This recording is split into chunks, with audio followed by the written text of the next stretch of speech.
State Representative Smitty Pignatelli is on a tour of Otis State Forest in Sandisfield, Massachusetts, to explore where Texas gas giant Kinder Morgan wants to level a huge swath of woodland that is protected for all time by the state constitution. The whole thing is flawed. It's seriously flawed. Although Kinder Morgan's enormous pipeline called Northeast Direct was recently shelved, this small 3.8-mile piece of pipe in the tiny town of Sandisfield is part of an entirely separate Kinder Morgan project known as the Connecticut Expansion, which is still moving forward. Despite its small size, the Sandisfield Pipeline has huge legal implications. Kinder Morgan went to FERC, the Federal Energy Regulatory Commission, which reviews all pipeline projects. FERC gave them the go-ahead, disregarding the Massachusetts state constitution, which protects Sandisfield's old-growth forest. Previous legislators and governors committed to actually placing an article in our Constitution called Article 97 that protects lands that we want to have for future generations. Some of the trees in this forest predate the American Revolution. This is a Tsuga canadensis, Canada hemlock or a Canadian hemlock. And I guess this is between 250 and 350 years old. FERC is the, I've saying all along, we're getting FERC'd, that has final approval on this pipeline and all pipelines.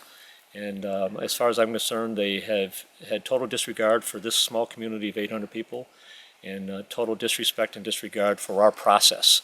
Although there are already pipelines running through this area, they were built long before the state paid millions for the property and placed it under protection. But that wasn't going to stop Kinder Morgan. They went to the Berkshire County Superior Court to get a ruling of eminent domain, which under federal law would permit them to start immediate clear-cutting, provoking further outrage amongst Massachusetts residents. Permission for clear-cutting has not been granted as of yet. I think eminent domain is a very dirty word, and it's nothing that any government official should be involved in, and I've been adamantly opposed to it for my whole time in public office.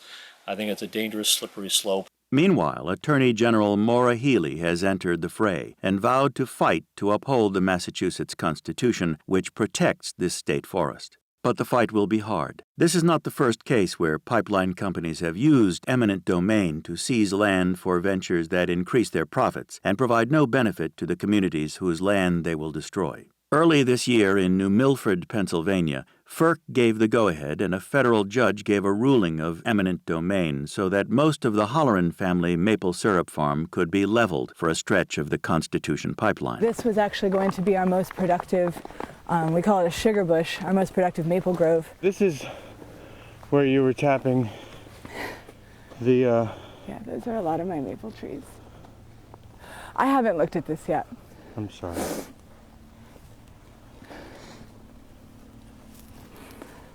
I haven't really wanted to. A crew with chainsaws cut down 90% of the maple trees.